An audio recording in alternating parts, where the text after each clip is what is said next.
नमस्कार दोस्तों, आप सभी का हमारे YouTube चैनल मैथ्स पाठ्यक्रम में पर हार्दिक स्वागत है। आज अपन बात करेंगे एनटीपीसी की जो प्रीवियस ईयर के पेपर है लेवल 5 का, उसके ऊपर आज जो मैथ्स के क्वेश्चन है उनको सॉल्यूशन करेंगे। और देखिए यहाँ पे मैथ्स का क्वेश्चन दिया हुआ है, दो संख्याओं का क्या दिया हुआ है, योग।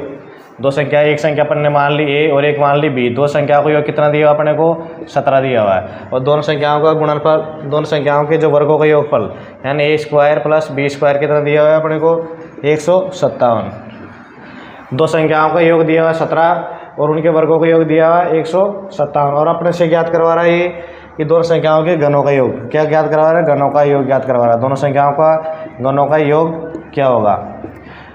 तो देखिए इसके लिए मैं यहाँ इसको निकालूंगा, यहाँ पे ए प्लस बी का होल स्क्वायर। क्या करूँगा? ए प्लस बी का होल स्क्वायर करूँगा तो 17 का यहाँ पे क्या कर दूँगा? स्क्वायर करूँगा। और यहाँ पे ए स्क्वायर प्लस का बी स्क्वायर प्लस का इसका खोल ए प्लस बी का होल स्क्वायर खोलूँगा तो ए स्क्वायर प्लस का बी स्क्वायर प्लस 2ab यहाँ पे 2ab हो जाएगा। और बराबर 17 का स्क्वायर कितना हो जाएगा? 289। कितना हो जाएगा? 289 हो जाएगा। अभी यहाँ पे ए स्क्वायर प्लस बी स्क्वायर की वैल्यू मेरे को कितनी दी हुई है? 157। कितनी दी हुई है? 157 यहाँ पे वैल्यू मेरे को दी हुई है।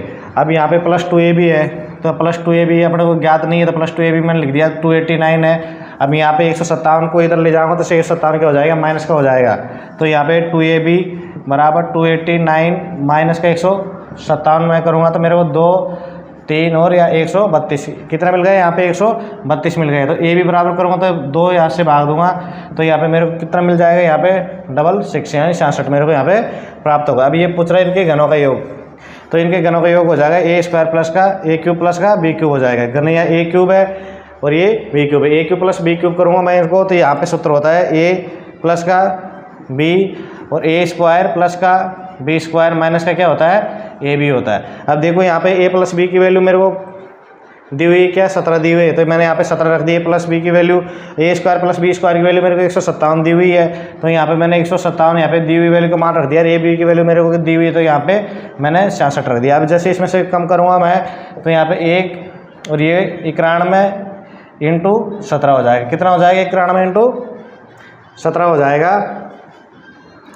अब इनको जैसे अपन गुणा करेंगे 7 बच गया कितना? 1 और 17 नाम का 153। 17 नाम कितना होता है? 153 होता है। और उसमें अपने जोड़ेंगे 154 1547 अपने को क्या मिल गया? आंसर इसका प्राप्त हो गया।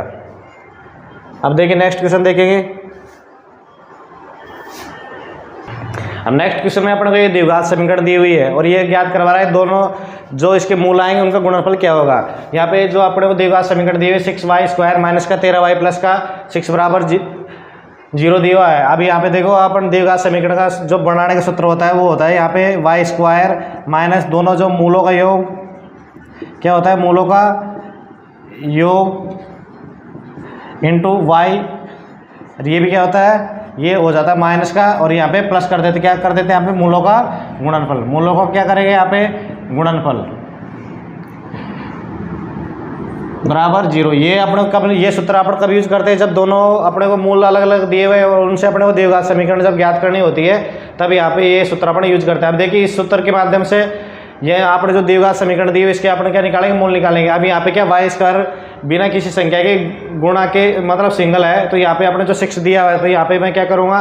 जो द्विघात समीकरण दी हुई है उससे 6 के भाग दूंगा इसके अंदर। तो देखिए जैसे मैं 6 से इसमें भाग दूंगा तो यहाँ पे y स्क्वायर मेरे को प्राप्त होगा। y स्क्वायर माइनस का 13 y बटा 6 प्लस का 1 बराबर 0। तो यहाँ पे देखिए ये माइनस का चिन्ह आ रहा है, माइनस मूलों का योग आ गया। मूलों का योग 13 बटा 6 आ गया यहाँ पे और मूलों का गुणनफल अपने से ज्ञात करवा रहा है। तो देखिए सीधा आंसर अपने को क्या मिल गया? 1 आंसर मिल गया। मूलों का गुणनफल क्या हो गया? यहाँ पे 1 हो गया। तो इस क्वेश्चन का आंसर हो गया 1।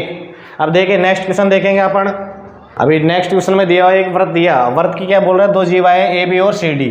2 जीवाएं देखिए यहाँ पे खींच दी मैंने। यहाँ पे ए हो गई ए बी और ये हो गई वृत्त की जीवा ए सी डी। अब देखिए कौन सी बिंदु पर मिल रही है? या क्वेश्चन के अंदर दिया हुआ है कि एफ बिंदु पर क्या करती है? प्रतिच्छेद करती हैं। एफ बिंदु पर ये प्रतिच्छेद करती हैं। और यहाँ पे ए एफ की वैल्यू दी हुई है। यहाँ पे जो ए एफ है कौन सा? ये ए एफ इसकी वैल्यू कितनी दी हुई है? 12 सेमी इसकी दी हुई है 12 सेमी। और बी एफ जो दिया हुआ है कितना? 4 सेमी दिया है। कितना दिया है? 4 सेमी दिया हुआ है। और उसके बाद सी एफ की बात करेंगे। जो सी एफ दिया हुआ है ये कितना दिया हुआ है? 16 सेमी।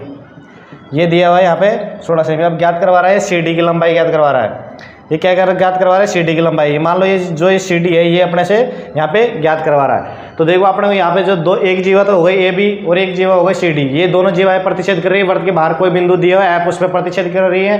ये अपने को दिया हुआ है यहाँ पे जो ए बी की ए ऐप है उसकी लंबाई मेरे को 12 सेमी दी हुई है, और यह बी ऐप है उसकी लंबाई मेरे को 4 सेमी दी हुई है। यहाँ पे सी ऐप है उसकी लंबाई मेरे को 16 सेमी दी हुई है, और ज्ञात करवा रहा है सी डी की लंबाई। तो देखिए दोस्तों इसका क्या होता है, अपने एक प्रमेय होती है। तो यहाँ से अगर अपने यहाँ पे जो प्रमेय का अगर यूज करेंगे अपने निकालेंगे तो ए ऐप इंटू बी ऐप, क्या करेंगे ए ऐप इंटू बी ऐप किसके बराबर हो जाएगा, ए ऐप इंटू बी ऐप बराबर हो जाएगा सी ऐप इंटू डी ऐप के बराबर। किसके बराबर हो जाएगा, सी ऐप इंटू डी ऐप के बराबर हो जाएगा। ए ऐप इंटू बी ऐप बराबर हो जाएगा सी ऐप इंटू डी ऐप के बराबर हो जाएगा। तो देखो ए ऐप की वैल्यू अपने को दी हुई है कितनी, 12 सेमी दी हुई है।